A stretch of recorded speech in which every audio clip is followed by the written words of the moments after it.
ce que j'ai dit chez votre collègue Benjamin Duhamel. L'Algérie était un cloaque. L'Algérie a été cultivée, développée par la France. Il y a eu des ponts, etc., des chemins de fer, des écoles, etc., etc.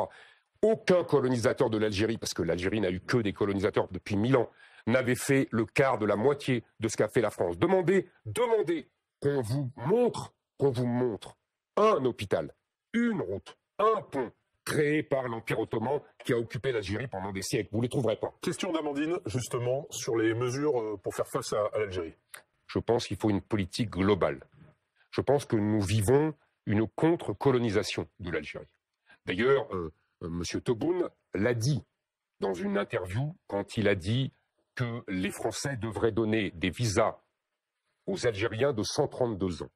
Je bloque les transferts de fonds des Algériens en France vers l'Algérie. Quatrièmement, si tout cela ne suffit pas, j'interdis aux dignitaires algériens de venir se faire soigner en France.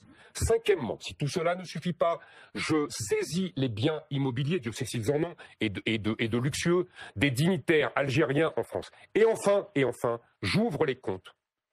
Je fais savoir au peuple algérien les comptes des dignitaires algériens. On entend, je tiens à dire... C'est le moment juste de souligner que Gérald Darmanin avait tenté la méthode dure en suspendant les visas.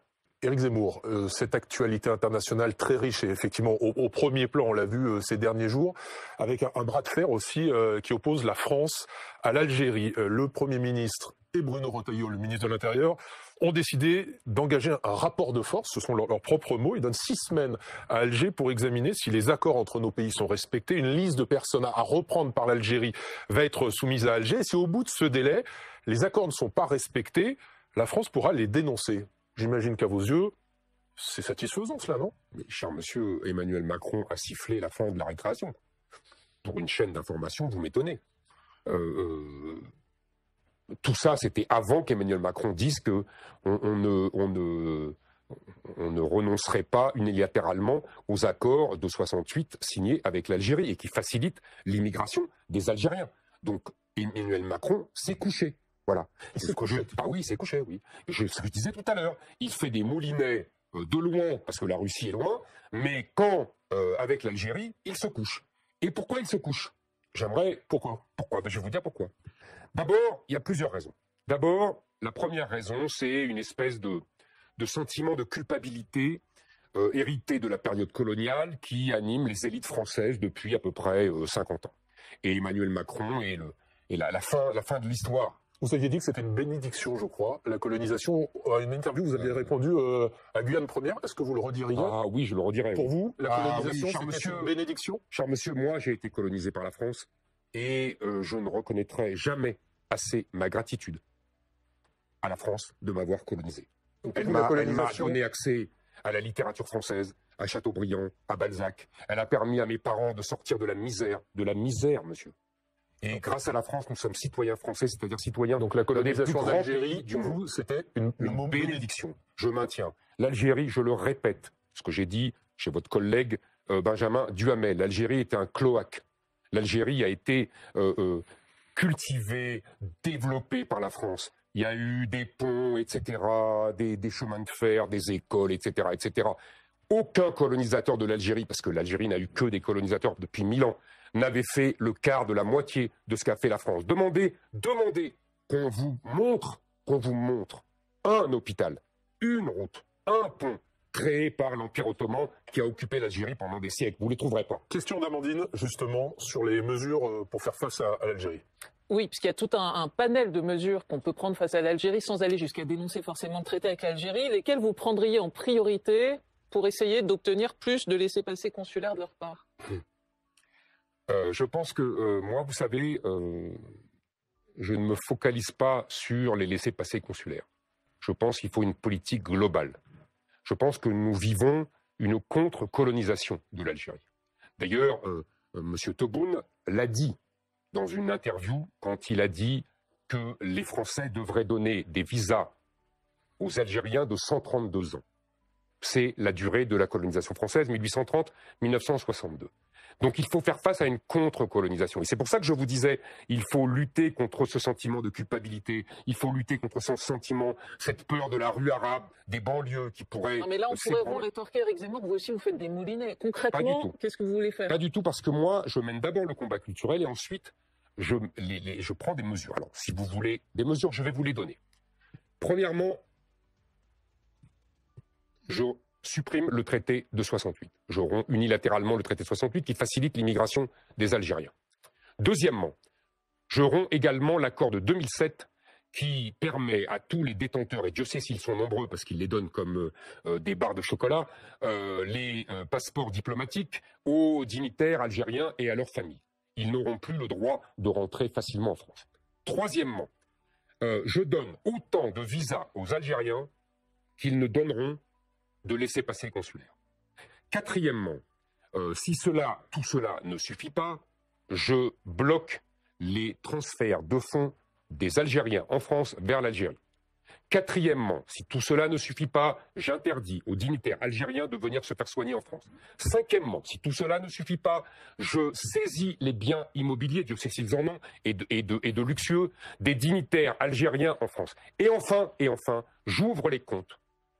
Je fais savoir au peuple algérien les comptes des dignitaires algériens. On entend, je tiens à dire... C'est le moment juste de souligner que Gérald Darmanin avait tenté la méthode dure en suspendant les visas pour les Algériens, oui, les Tunisiens, les Marocains, et les résultats avaient été très mauvais. Nous n'avions pas obtenu de leur part plus de laissez-passer consulaires. Pourquoi est-ce qu'il n'a pas marché aujourd'hui, la méthode dure? Attendez. C'est très bien, dans ce cas-là, on fait ce que je viens de dire. On saisit les biens immobiliers des dignitaires algériens, on ouvre leurs comptes, on montre le fruit de la corruption. Et je tiens à vous dire, parce que je profite de votre émission, parce que je suis souvent ciblé par la presse algérienne. Contrairement à ce qu'ils disent et à ce qu'ils écrivent, je ne suis pas un nostalgique de l'Algérie française. D'ailleurs, je n'y ai jamais vécu. Comment on fait pour faire libérer Boualem Sansal? Mais est-ce qu'on a réussi à le faire libérer là? Enfin, ce pauvre homme, cet écrivain, et en plus un ami de 80 ans, qui est malade, à qui on dit ah non, vous changez d'avocat parce qu'il est juif, celui-là, on n'en veut pas. Qu'est-ce que c'est que ces méthodes-là? Ça vous rappelle rien, là? C'est ça, les méthodes de la dictature algérienne. Alors, avec ces gens-là, si vous voulez, moi, rompre les ponts ne me gêne pas. Et je voudrais dire quelque chose. Je vois très bien l'ambiance qu'il y a actuellement. Il y a une espèce de rassemblement de tous les soutiens de l'Algérie. Des politiques comme évidemment Mélenchon, LFI, mais aussi Dominique de Villepin, des journalistes comme Jean-Michel Apathy. Pour vous, Dominique de Villepin est un soutien de l'Algérie? Évidemment. Et des universitaires comme Benjamin Stora. Ils sont tous là à essayer de protéger l'Algérie. Non, ils mettent en avant la diplomatie, Éric Zemmour. Attendez, je vais vous dire ce que je pense. Vous savez, en France, je trouve, je l'ai assez dit, qu'on abuse des comparaisons avec les années 30. Mais pour une fois, je vais suivre cette mode.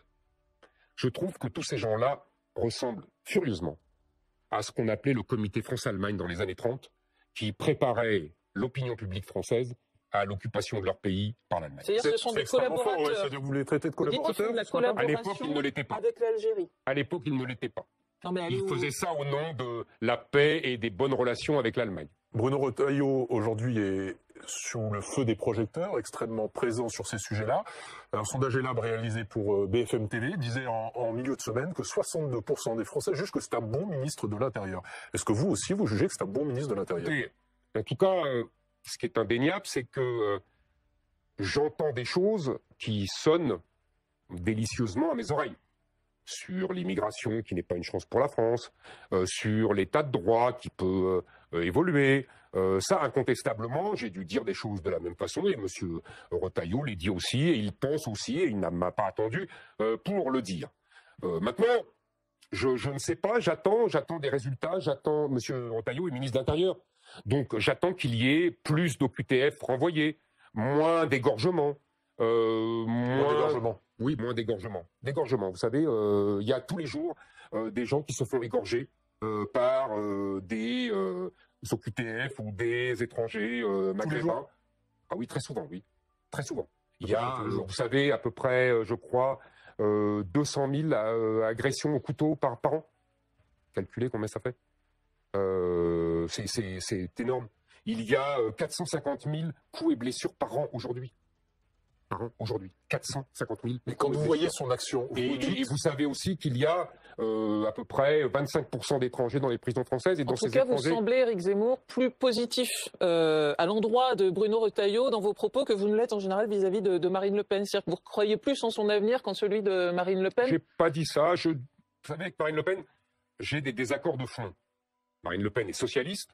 Et Marine Le Pen pense que le grand remplacement n'existe pas et que l'islam est compatible avec la République. Et avec Bruno Retailleau, vous n'avez pas ces désaccords de fond? Alors, Monsieur Retailleau, je n'ai pas de désaccord de propos, mais en revanche, je ne vois pas trop les résultats de son action. Et donc j'attends les résultats de son action. Je vois par ailleurs que j'ai vu une nomination qui m'a surpris de sa part dans une direction importante d'une jeune femme de SOS Racisme.